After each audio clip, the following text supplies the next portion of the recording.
Bonjour, je m'appelle Geneviève Bergevin, je suis nutritionniste chez Provigo.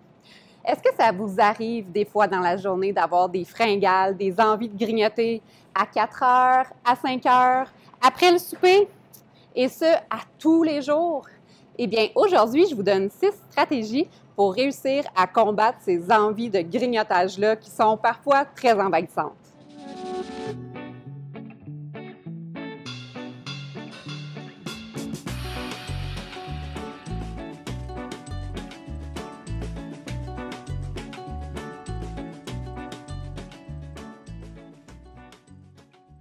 Ce qu'il faut savoir, c'est que les envies de grignoter peuvent provenir de 2 raisons. Ça peut être une raison d'ordre nutritionnel, mais ça peut aussi être une raison d'ordre comportemental. On va commencer avec le nutritionnel. Première stratégie, ne pas sauter de repas. Disons que vous êtes une personne qui ne déjeunez pas le matin. Vous vous rendez jusqu'au dîner et là arrive l'heure fatidique où vous avez faim avant le souper ou après le souper.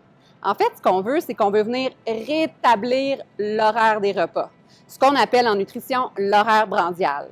Donc, en insérant un déjeuner, un dîner et un souper dans votre routine, ça vient améliorer l'horaire des repas et on évite les grignotages qui peuvent se présenter au courant de la journée. Deuxième stratégie pour aider au grignotage, c'est inclure des collations. Je vous donne un exemple. Vous revenez du travail, il est 3 heures, 4 heures, et vous avez envie de manger. Et là, vous préparez le souper et vous vous mettez à grignoter tout ce que vous êtes en train de préparer comme souper finalement. Et là, on parle de grignotage. Disons qu'avant de partir du travail ou même sur la route, quand vous revenez du travail, vous vous prenez une bonne collation nutritive, que ce soit un fruit avec, par exemple, des noix ou un fruit avec un morceau de fromage, peu importe lequel, ou encore, par exemple, des lentilles ou bien des pois chiches rôtis, vous allez avoir une collation intéressante, soutenante, et quand vous allez arriver à la maison, vous n'aurez pas cette fringale-là ou cette envie de tout manger.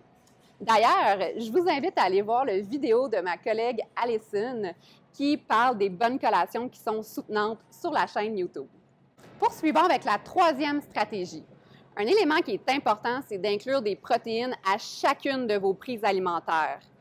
Il faut s'assurer d'avoir des protéines parce que c'est ce qui nous soutient jusqu'au prochain repas. Je vous donne encore une fois des exemples. Disons que vous prenez pour déjeuner la fabuleuse rôtie au beurre d'arachide que plusieurs personnes consomment. Ce n'est pas assez riche en protéines. Et si au dîner, vous consommez une soupe aux légumes, encore une fois, vous n'avez pas de source de protéines. Je vous donne quelques idées. Avec votre rôtie au beurre d'arachide, ça pourrait être intéressant d'ajouter, par exemple, une boisson de soya ou bien du lait pour venir compléter, ou encore, tout simplement, un yogourt, idéalement un yogourt grec, puisque ça contient un peu plus de protéines qu'un yogourt régulier. Dans votre soupe aux légumes, même chose, on n'a pas de source de protéines.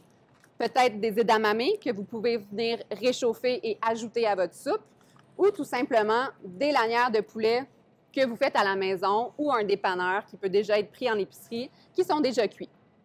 À ce moment-là, vous avez vos protéines et je vous garantis que ça peut avoir un très bon impact sur vos envies de fringales. La quatrième stratégie pour terminer le volet nutritionnel dont je vous parlais tout à l'heure, c'est l'hydratation. Assurez-vous de boire suffisamment d'eau au courant de votre journée. Pourquoi? Ce qu'il faut comprendre, c'est que dans votre cerveau, c'est un peu interrelié. C'est-à-dire que votre envie de soif ou votre manque de nourriture, donc votre faim, envoie exactement le même signal. Donc, vous pouvez penser que vous avez faim quand, en fait, vous avez tout simplement soif. Je suis certaine que ça vous est déjà arrivé de vous dire « Ah, j'ai faim, je vais essayer de boire un verre d'eau », puis finalement, la faim passe. C'est exactement le principe que j'essaie de vous expliquer ici aujourd'hui. Donc, pour boire de l'eau, effectivement, une option intéressante, c'est de l'eau plate. Mais pour vous hydrater, ça peut être une autre façon aussi, comme certaines personnes vont prendre de l'eau pétillante, comme celle-ci au pêche et mangue, qui ne contient pas de sucre ajouté. Donc, l'idée, c'est vraiment de venir vous hydrater pour que lorsque vous mangez, ce soit une vraie faim. Maintenant, je vais vous parler du volet plus comportemental. À savoir, quand vous avez cette envie-là de manger, est-ce que c'est une vraie faim ou une fausse faim? Ce qu'il faut comprendre, c'est que la vraie faim, elle va s'accentuer dans le temps. Et quand vous arrivez au j'ai vraiment très faim, tout dépendamment des personnes, vous allez avoir des symptômes différents ou des signaux qui vont être envoyés. Par exemple, vous devenez très, très irritable, agressive, nausée, étourdissement.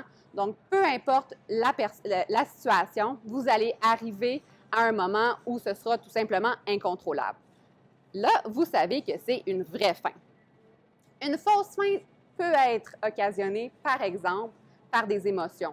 Donc, une journée stressante, ou une journée où vous êtes fatigué, plus triste, peu importe l'émotion, et ça vous amène à manger tout simplement pour vous réconforter. Donc, ce que je vous invite à faire la prochaine fois que vous pensez avoir une fausse faim, c'est de faire une activité qui est très, très simple et qui vous fait du bien et qui vous change les idées tout simplement, comme par exemple faire un mandala ou bien encore du sudoku, pour les personnes qui sont plus esprit mathématique. Mais ça peut être tout simplement de prendre une marche, de faire du yoga, un bon bain chaud, et vous verrez peut-être que la fringale à ce moment-là va tout simplement disparaître. Et finalement, la 6e stratégie est en lien avec les automatismes alimentaires. Qu'est-ce que je veux dire par automatisme alimentaire? Je vais vous donner encore une fois un exemple.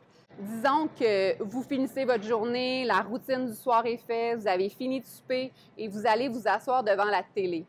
Et là, oups, comme par magie, vous avez faim. C'est ce que j'appelle un automatisme alimentaire.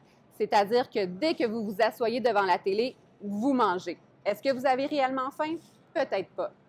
Le petit truc que je vous donne, c'est de manger l'aliment qui vous plaît, celui qui vous tente à ce moment-là, mais pas d'écran, pas de téléphone, pas de cellulaire, pas de télévision, dans un endroit calme pour que vous puissiez prendre le temps de déguster l'aliment, de le manger et de prendre ce moment-là pour le manger en pleine conscience et non pas devant la télévision qui pourrait un peu brouiller votre esprit. Donc, essayez ça, vous m'en reparlerez.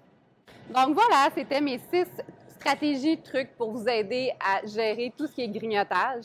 Je serais curieuse que vous me disiez si vous avez des moments où vous avez envie de grignoter et à quel moment ça se situe dans la journée et surtout comment vous réussissez à gérer tout ça. Sur ce, je vous invite à aller voir la page YouTube de Provigo et au plaisir de se revoir dans une prochaine capsule. Au revoir!